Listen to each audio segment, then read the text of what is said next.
बंदों चरण सरोज गुर मुद मंगल आगा। यही सेवत नर होत हैं भव सागर पार। गुरु जी के सुमिरन मात्र ते नाशत विघ्न मन। पाते सर्व आरंभ में ध्यावत हैं सब संत। अनुनय चरणन में यही सुख सागर भगवान। दासन दास को दीजिए श्री चरण कमल कमल। दासन दास को दीजिए श्री चरण कमल कमल। परम सौभाग्यशाली गुरुमुख सज्जन मंडली, इसी प्रकार थोड़े समय के लिए अपनी मुख रचना को पवित्र करने हेतु अपने हृदय में इष्ट देवदाता दयाल सतगुरुदेव भगवान जी के सुमरन व ध्यान करते हुए बड़े प्रेम सहित मिलकर बोलो जयकारा बोल मेरे श्री गुरु महाराज की जय। बोलो सांचे दरबार की जय। प्रेमियों, जब तक ये जीव उस तत्व की को नहीं पहचानेगा, तत्व की शरण में नहीं जाएगा, तब तक इसको उस परम तत्व का ज्ञान नहीं हो पाएगा। तत्व क्या है? तत्व जिस प्रकार से कि सोना है, सोने में से कितने आभूषण बनते हैं, लेकिन नाम उसमें सोना ही आता है। अर्थात सोने का नाम उसमें से कभी ख़त्म नहीं होता। चाहे अंगूठी हैं, चाहे लर हैं, चाहे कड़े हैं, चाहे लेडीज़ों के श्रृंगार के सभी गहने हैं, जितने भी गहने हैं, अगर टूट भी जाता है, मुड़ भी जाता है, तो भी क्या कहते हैं, भाई अंगूठी सोने की थी, टूट गई। तो सोना जो है उसमें तत्व है। लोहा है, लोहे के सभी हथियारों में, सभी जो भी हथियार हैं, जो भी काम करने वाले, लोहा है, किवाड़ हैं, चौखट हैं, चिमटे हैं, तवे हैं, जो भी है उसमें लोहे का भी लोहा तत्व है। चांदी में चांदी का तत्व, चाहे कितने ही आभूषण क्यों ना बन जाए, टूट जाए, फूट जाए, लेकिन चांदी का नाम उसमें से कभी ख़त्म नहीं होता। ऐसे ही जीव जो है ये परम तत्व, परम पिता परमात्मा का अंश है। कहते हैं ईश्वर अंश जीव अविनाशी, चेतन अमल सहज सुख राशि। अविनाशी कहा है इसको, और अविनाशी कौन है? वो परम तत्व परमात्मा है।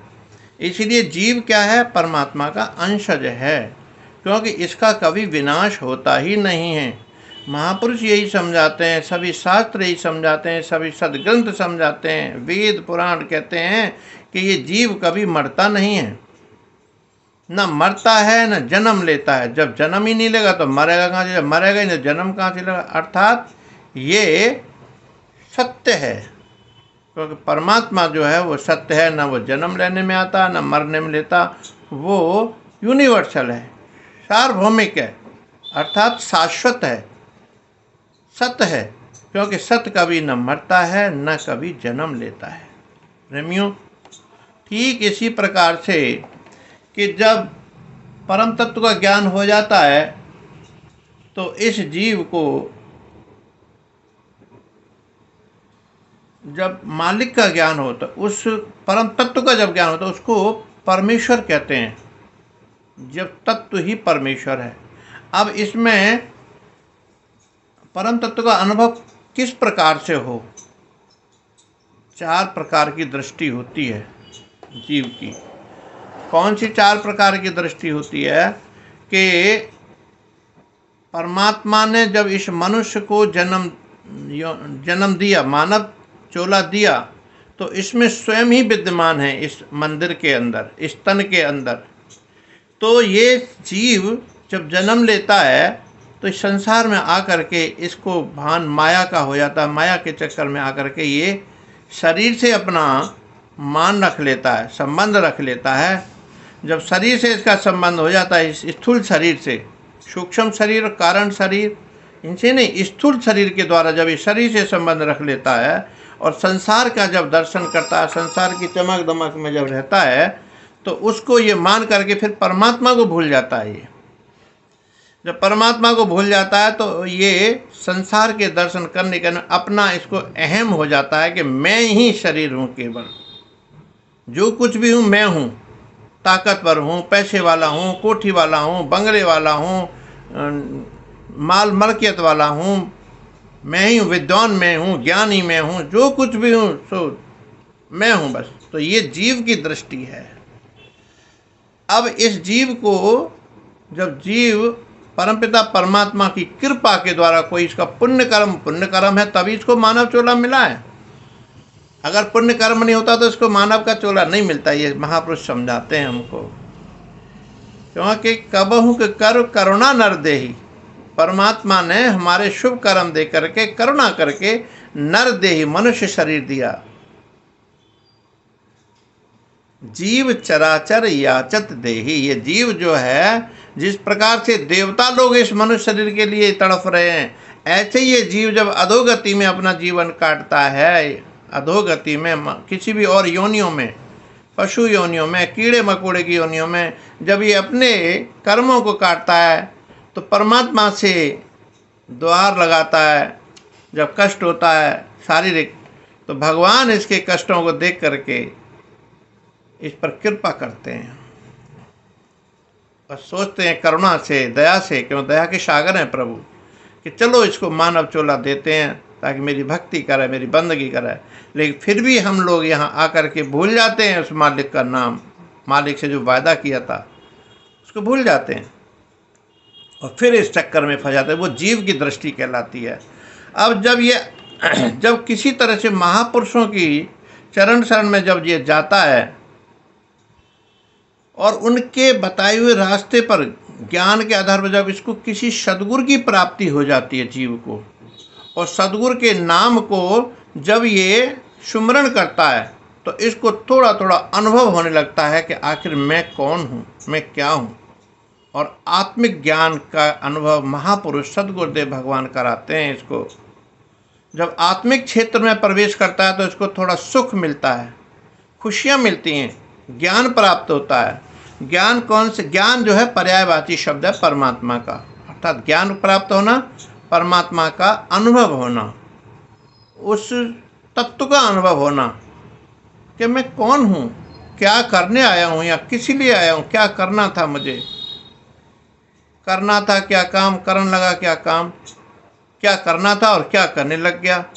तो महापुरुषों को इसमें थोड़ा सा दुख होता है और महापुरुष इसीलिए जीव को अथक परिश्रम करके दिन रात इसको समझाते हैं। जब ये आत्मा के क्षेत्र में जाता है और गुरु के ज्ञान द्वारा ही जब ये आत्मिक दृष्टि को प्राप्त होता है, तो जीव की उसको आत्मिक दृष्टि बतला कहते हैं उसको। अर्थात अब इसकी दृष्टि जीव दृष्टि से बदल करके दूसरी अवस्था में आ गई, आत्मिक दृष्टि, आत्मा का ज्ञान होने लग गया।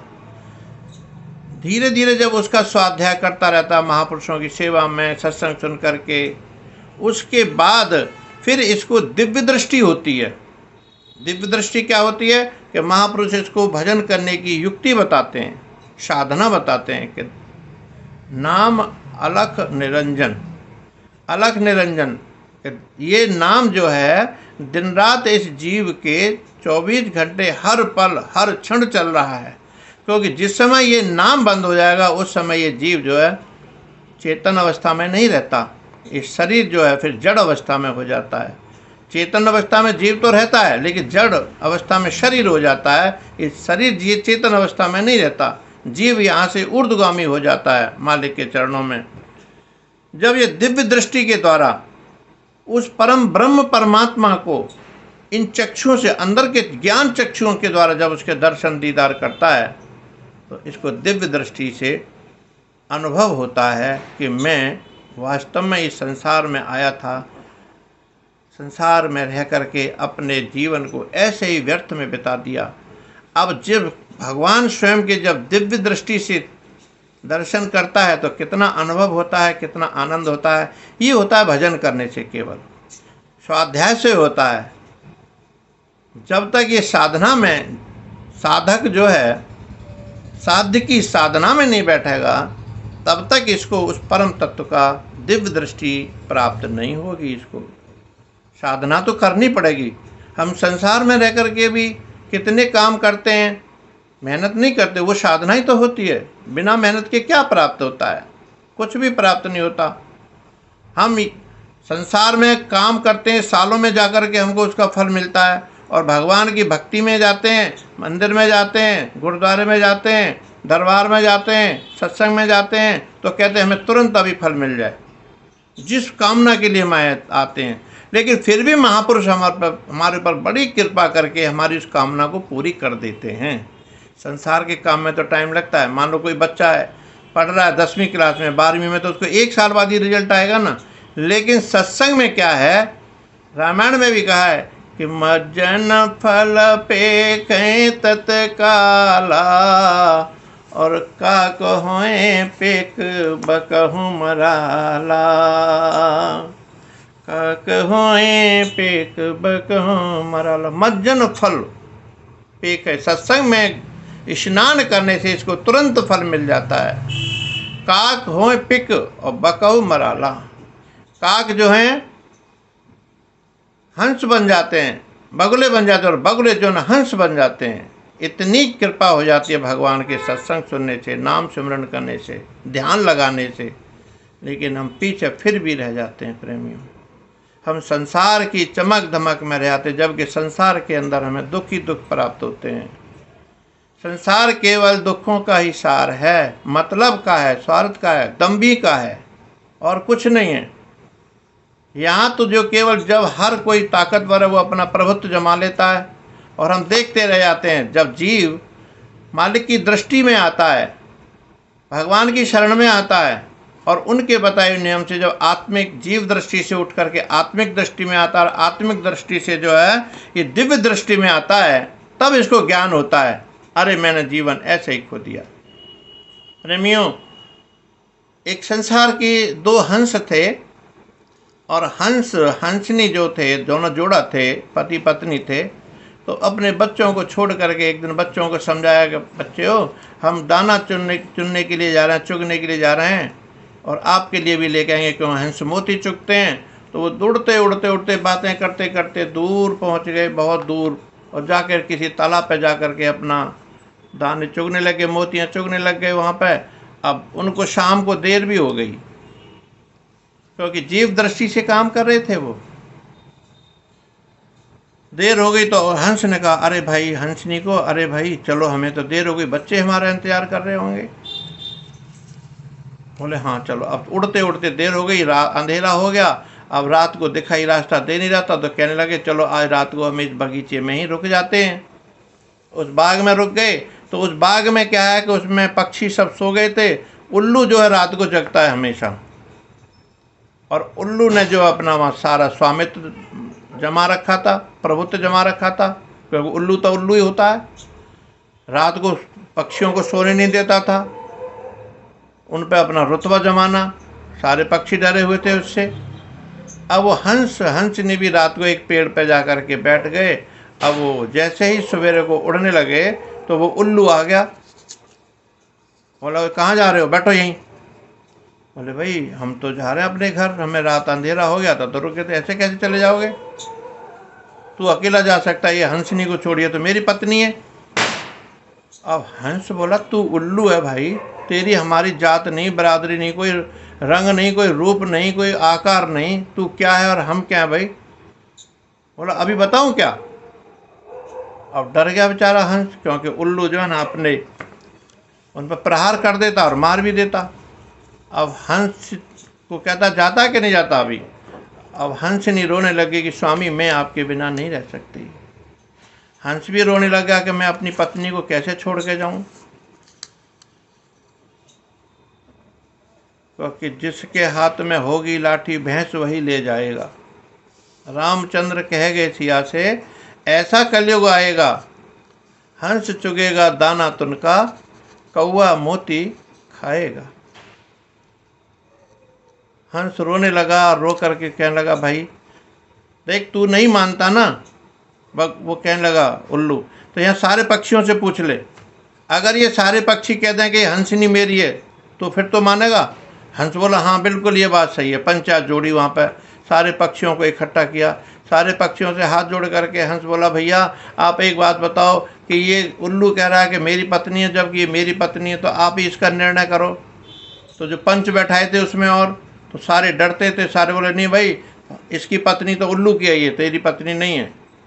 अब वो बड़ा रोने लग गया। बताओ, इधर सारे इसी उल्लू की कहानी कह रहे हैं, सारे उल्लू बने जा रहे हैं, क्योंकि उल्लू ताकतवर था, प्रधान था वहाँ का बगीचे का। अब बेचारा रोता हुआ चलने लगा, हंसनी भी रो रही, तो उल्लू ने फिर उसको बुलाया कि बात सुन, इधर आ, देख मैंने तुझे क्या कहा था, ये पत्नी तो तेरी है और तू ही लेकर के जाएगा इसको।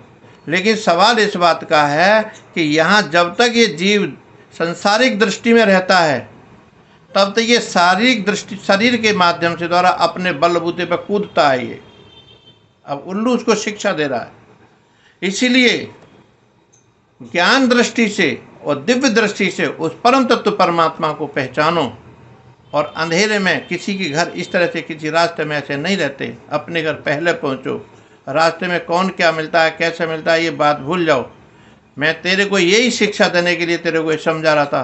बाकी पत्नी तो भाई तेरी है, और ये देख सारे मेरे गीत गा रहे नहीं गा रहे, इनमें कोई सा भी नहीं बोल रहा, क्योंकि इनको पता है कि यहाँ रुतबा मेरा है। तो इस संसार में जिसका जैसा रुतबा रहता है, वो रुतबा उसी के गीत गाता है, सारे लोग उस रुतबे वाले के। प्रेमियों, हमारा भी केवल यही हाल है कि हम मन की दृष्टि में जब रहते हैं, मन के सोच विचार से जब रहते हैं, तो ये संसार भी हमारे पर उसी हिसाब से गीत गाता है, और हमारी दुर्गति भी उसी हिसाब से होती है जैसे हंस और हंसिनी की हो रही थी। तो यही महापुरुष कहते हैं कि जब जीव दृष्टि से आत्मिक दृष्टि में पहुंचता है सद्गुरु की कृपा से, और आत्मिक दृष्टि से जब दिव्य दृष्टि को प्राप्त करता है, वो भी सद्गुरु की कृपा से, क्योंकि सद्गुरु उसको एक एक श्रेणी दे करके, एक एक सीढ़ी दे करके चढ़ाते हैं, जीव से आत्मिक में और आत्मिक से दिव्य दृष्टि में। और चौथी दृष्टि इस जीव की बन जाती है, वो क्या कि ज्ञान दृष्टि। ज्ञान दृष्टि जब जीव को प्राप्त हो जाती है, अर्थात परमात्मा का जब प्राप्त हो जाता है, ज्ञान कहते हैं परमात्मा को, क्योंकि जब तक ज्ञान नहीं होगा तब तक हम जानेंगे किसको। अब ज्ञान मतलब हमको हो गया कि आखिर परमात्मा है कौन, तो साक्षात ज्ञान दृष्टि में उस साक्षात नारायण के, अर्थात सद्गुरुदेव भगवान जो इस शरीर में बैठे हुए हैं, इस रूप में बैठे हुए हैं, वो ये नहीं है, इनका कोई स्वरूप दूसरा है। जिस स्वरूप को दर्शन उस जीव को कराते हैं जो कि आत्मिक दृष्टि से ब्रह्म दृष्टि में आता है, दिव्य दृष्टि में आता है, और दिव्य दृष्टि जब ज्ञान दृष्टि में सरोकार हो जाता है, तब वो सद्गुरुदेव भगवान अपने वही चतुर्भुज रूप में भगवान श्री कृष्ण का अवतार का दर्शन कराते हैं। तब ये तमाम झंझटों छूट जाता है, और जब आत्मज्ञान दृष्टि में आ जाता है, तब इसको कुछ भी पता नहीं रहता। अब वो भगवान के गीत गाता है, और भगवान को ही याद करता है कि ऐ मेरे मालिक तेरी बड़ी कृपा हुई। कैसे कृपा हुई कि जब तक महापुरुषों की शरण में नहीं जाता, तब तक इसको कुछ भी प्राप्त नहीं होता। संसार में रह करके तो संसार के गीत गाएगा, अर्थात दरबार में जा कर के, महापुरुषों के सत्संग में जा कर के जब कीर्तन करता है, नाम जपता है, तो धीरे धीरे रे मना, धीरे सब कुछ होए, यानी धीरे धीरे सब कुछ होता है। कहते करत करत अभ्यास से जड़मत होते सुजान, रसरी आवत जात ते सिल पर पड़त निशान। अर्थात कुएं पर जब पानी खींचते हैं, रस्सी से भी पत्थर में भी निशान पड़ जाते हैं। इसीलिए मालिक के नाम का सुमरन जब करते हैं, श्वास ऊपर जाती है और नीचे जाती है, तो इसका अभ्यास हो जाता है। और अभ्यास से करते करते जब सुरती जो है ना, सुरत शब्द में, सुरत शब्द का मेल करा में, महापुरुष जो है सुरत और शब्द में मेल कराते हैं, ये सद्गुरु की ही कृपा है। जब मेल हो जाता है तो इसकी सुरती ब्रह्म में जा कर के रुक जाती है। और यही फिर जब जीव फिर कहता है कि ऐ मेरे सच्चे पातशाह,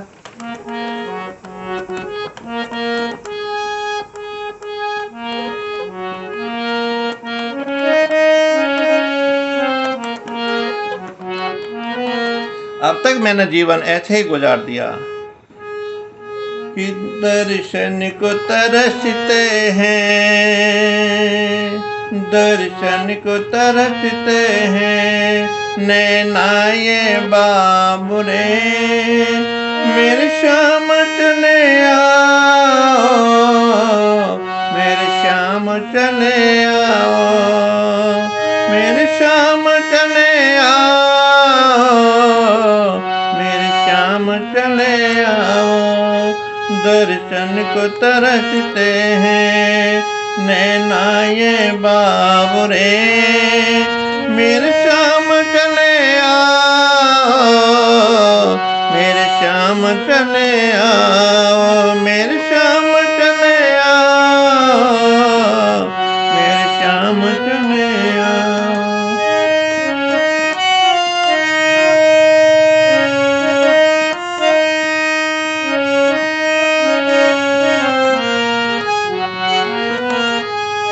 क्यों भूल गए हो तुम मुझे चरणों से लगा के, क्यों छुप गए हो तुम मुझे दीवाना बना के, क्यों भूल गए हो तुम मुझे चरणों से लगा के, क्यों छुप गए हो मुझे दीवाना बना के। निठुर न बनो इतने मोहन मेरे वास्ते, मुझे धीर बना जाओ, मेरे श्याम चले आओ, मुझे धीर बना जाओ, मेरे श्याम चले आओ।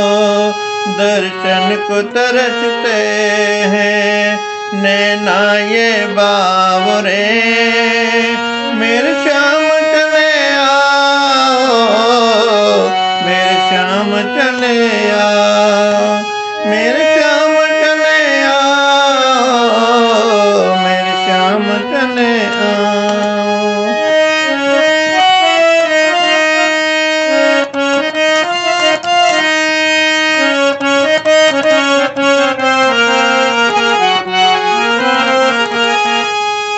जब आत्मिक ज्ञान दृष्टि में जीव आ जाता है तो उसे भगवान के दर्शन अगर नहीं होते तो वो ऐसे ही बिलखता है और भगवान की याद में आंसू टपकाता है। पल पल मुझे तन्हाई के तड़पाने लगे हैं, आ जाओ शाम ये फूल भी मुरझाने लगे हैं, आ जाओ शाम ये फूल मुरझाने भी लगे हैं। ऐसे में दया करके भगवान मेरे दौड़ के मेरे पास चले आओ, मेरे पास चले आओ, मेरे पास चले आओ, मेरे पास चले आओ। दर्शन को तरसते हैं नैना ये बाबुरे, मेरे श्याम चले आओ, मेरे श्याम चले आओ, मेरे श्याम चले आओ, मेरे श्याम चले आओ। ऐ श्याम सलोने तुमको तो आना ही पड़ेगा, इस दास पे तरस प्रभु रखना ही पड़ेगा, इस दास पर तरस प्रभु रखना ही पड़ेगा। रख भी लोगे तो प्रभु रख भी लोगे भरम मेरा, अब तो मेरा सामने मुझे और न तरसाओ, मेरे श्याम चले आ, मुझे और न तरसाओ, मेरे श्याम चले आओ। दर्शन को तरसते हैं नैना ये बाबरे, मेरे श्याम चले आओ,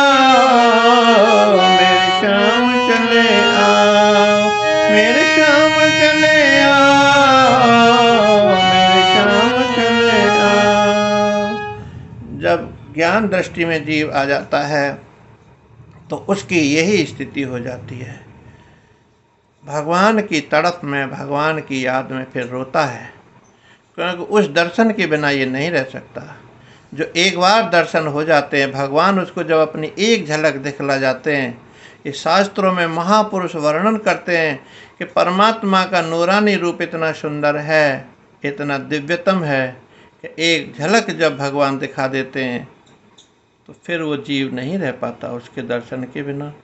यही हालत गोपियों की हो रही थी, यही ग्वाल वालों की हो रही थी, यही माँ यशोदा की हो रही थी, यही सब मथुरा वासियों की हो रही थी, यही ब्रजवासियों की हो रही थी कि जब भगवान के दर्शन नहीं हो रहे थे ब्रज में, गोकुल में, तो सारे ऐसे ही तड़प रहे थे कि कृष्ण अब कब तुम आओगे। हम भी अपने जब भगवान सतगुरुदेव महाराज जी के जब दिव्यतम दर्शन हो जाते हैं जीव को ज्ञान की दृष्टि के द्वारा, अर्थात चारों दृष्टियों में सबसे महान दृष्टि ज्ञान दृष्टि है, और ज्ञान दृष्टि से ही भक्ति का संबंध बन जाता है। और भक्ति, प्रेमा भक्ति में जब सर्वोपरि हो जाती है तो परमपिता परमात्मा सतगुरुदेव भगवान जी पर असीम अनुकंपा करके इसको अपना बना लेते हैं। केवल सद्गुरु ही ऐसे हैं जो संसार में इस जीव को अपना बनाते हैं और अपना मानते हैं, बाकी तो इस संसार में कोई अपना है नहीं। सहजो बाई जी ने खुद फरमाया कि सहजो भज हर नाम को, तजियो जगत से ने, अपना तो कोई है नहीं, अपनी सगी न दे। सहजो बाई जी, क्योंकि जिन महापुरुषों को इन्होंने शोध करके ये ज्ञान परम तत्व प्राप्त किया है, तभी उन्होंने हम जीवों के कल्याण के लिए शब्द कहे हैं। सहजो बाई जी जो महान महापुरुष हुई हैं, उन्होंने खुद ये कह दिया कि इस शरीर की भी तेरा साथ नहीं देगा, सहजो भज हर नाम को। इस परमपिता परमात्मा के नाम का सुमरन कर ले जितना कर सकता है, क्योंकि इस संसार में तेरा कोई भी अपना नहीं जिसको तू अपना मानता है। क्यों कि अपनी सगी देह नहीं है तो और तो कोई होगा क्या। ये शरीर भी हमें दिन रात छोड़े जा रहा है, त्याग कर रहा है हमारा। बचपन में कैसा था, जवानी में कैसा था, वृद्धावस्था में कैसा है, आँखों की दृष्टि चली जाती है, बाल सफ़ेद हो जाते हैं, चेहरे पर झुर्रन हो जाती है, पैर चल नहीं लगते, हाथ चल नहीं पाते, जीविया भजन नहीं कर पाती, सुमरन नहीं कर पाती, आँखों की दृष्टि कम हो जाती है। तो जब शरीर भी हमारा कौन सा साथ दे रहा है, ये त्याग रहा है हमको कि नहीं त्याग रहा रोजाना। यही महापुरुष हमको अपनी दृष्टि के द्वारा, दिव्य दृष्टि ज्ञान दृष्टि के द्वारा जीव को अपना जैसा बनाते हैं केवल, और कोई नहीं बनाता। इसलिए प्रेमियों, हम केवल महापुरुषों की श्री आज्ञा में रह करके अपने इस लोक को सुहेला करें, परलोक को भी सुहेला करें। जो भक्ति परमार्थ के रास्ते पर चलेंगे, सद्गुरुदेव भगवान के बताए हुए नियम पर रहेंगे, तो महापुरुषों को हमारी भक्ति से प्रसन्नता हासिल होगी।